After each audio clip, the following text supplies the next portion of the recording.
Hello, everyone. It is Misha Wright, and welcome to another episode of Chasing Sanity. It is episode 9, and I am so excited. Thank you so much for all your support so far. Please do like, comment, and follow, and I will definitely do the same. I'm also excited because I wasn't really paying attention to the calendar, and I realized that tomorrow is March 1st, and shout out to all my March Pisces. You know, my birthday's coming up and I am just so excited.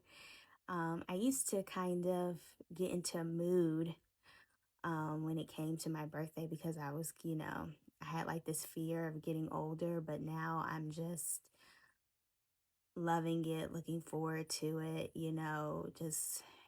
just being excited of, just being excited to see what God has for me and just being happy to be alive, especially with all the struggles that I have had. There has just been a lot of dark moments. So to be happy and to be excited to be alive, that is always like a big step. So I am excited. But yeah, shout out to all my Pisces brothers and sisters. They always got something to say about a Pisces, but they don't really know us like that. They don't know us like that. But I will go ahead and get into this episode. I'm going to name this episode 9, Let's Begin to Heal. So, this is going to be it's going to be episode 9 and 10 because I feel like this topic is kind of heavy. But please do understand that the reason why I started this vlog series is really to help myself to be more open and to share my experience and for me to release. But then also, I said in the process, hopefully it will help somebody. And if it could just help one person, I'm telling you, just one person, I will be so satisfied. So that is why I created Chasing Sanity. What prompted this topic is I was in a therapy session, and my therapist, who was wonderful, she asked, where was all my pain? Like, where did I feel all of my pain? And I was honest. I told her my heart. And, she wanted, an explanation about that. And I told her, I said, well, I feel like I have these tiny holes or wounds that I constantly try to fill or, I cover, you know, and what ends up happening is I try to fill these voids or just, try to put these bandages over things. And then down the line, maybe a year later, 2 years later, the wound reopens and I'm right back to where I started. I'm having to deal with the situation and or whatever has caused that wound, the hole. I'm having to deal with it again, and it's painful. It is extremely painful. It's extremely traumatic.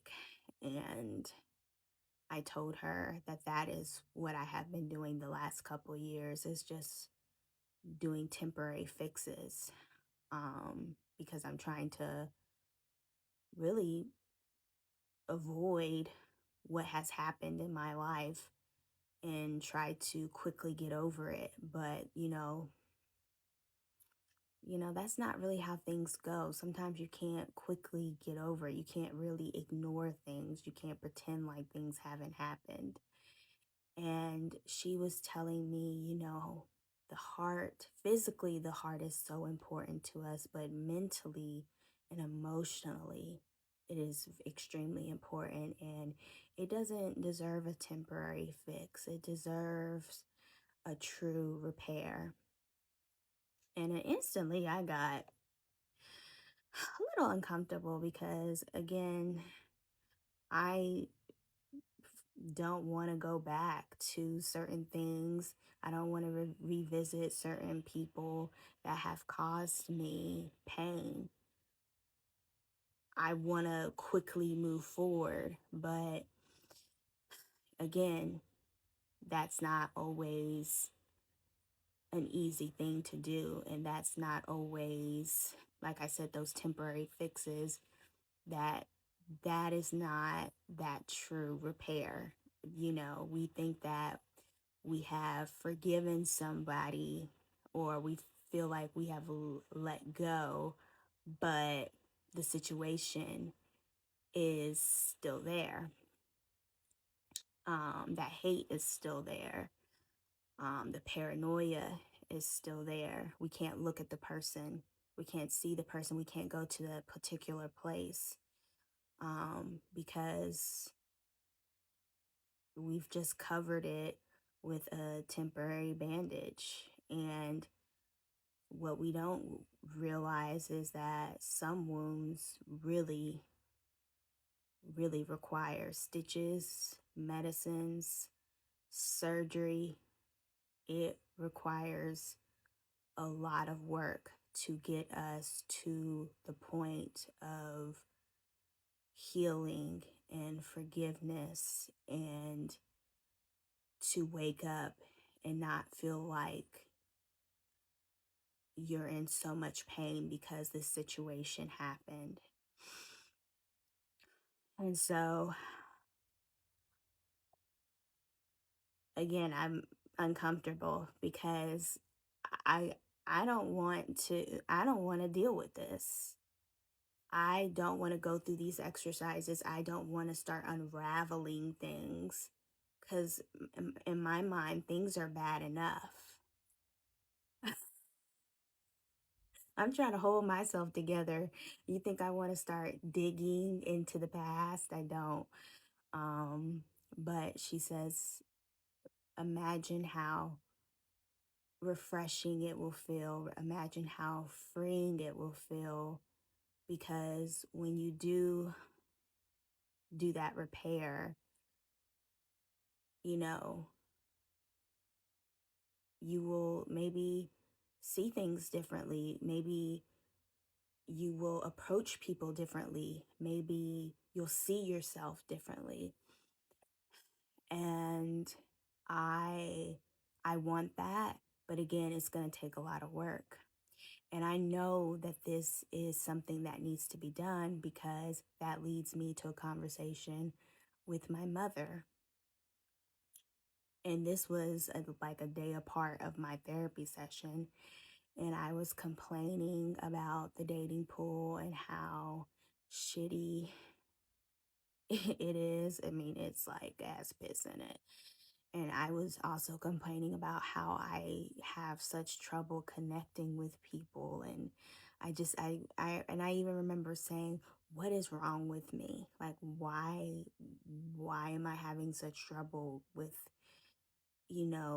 connecting with people or staying connected? And my mom kind of just looked at me and she said, I really didn't want to say anything, but, both my parents are pastors. I think I have mentioned this. Um, I grew up in a very strict Christian household. So, you know, most of the times of what I get from my parents is going to be very spiritual. And she said to me, God spoke to me and she said, this year, in October, it'll be 10 years since that incident with that guy. And he told me that you have not let go, and you are not going to be able to move on. You're not going to be able to fully, you're not going to be able to fully find that connection until you let go of that situation. And when I tell you I was really, really pissed off, and she knew it pissed me off. Um, because that guy that she's talking about was someone that I met in my early 20s. Um, I had never had any experience with a man. I didn't date in high school. I never really been I hadn't been kissed. I just had no experience with men, and I was introduced to this guy, and he looked good on paper. He came, went to a great college. Um, he was doing well for himself. He was old. He was a little bit older than me. He was established. He had an apartment. He just looked good on paper. But when I tell you, ladies and gents, just because something looks good on paper, I highly suggest you to flip that shit over and, and take a deeper look, um because what you could possibly be getting is Satan's brother in some hot garbage. But again, I didn't know because like I had never dated. I wanted to start dating. I wanted to, you know, be with a good guy. I just felt like it was time. I was in my early 20s. Like, why can't I date? And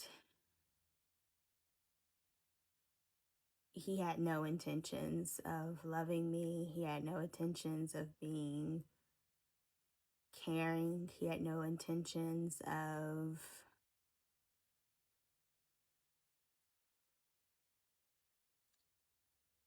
he didn't care that, I was almost done with college. He didn't care that was I loved English. He didn't care that I, loved to sing. He didn't care anything about me, what he did, what he did have planned, I was not prepared for. And it created a huge wound. Once it was all said and done, it created a huge wound. And for the last several years, made me it made me view myself very differently as far as my self-esteem, on how I view men. Um, and so that's a wound. Um, and that's not something, and I'll dive deeper into that on episode 10. But that's a wound that I don't like to talk about. But like I said, temporary fixes, that's, even though if it feels good at the time and you think it's working, there is that situation, that problem, that person, it's always still lingering somewhere in the back of your head. It's always still lingering. And I have to realize that it's time to let go and it's time to start healing. And I hope you will join me on this journey, and I will dig deeper into a little bit more of my story in the next episode. But like I said, I think it will be very refreshing, and it will be such a release when we start truly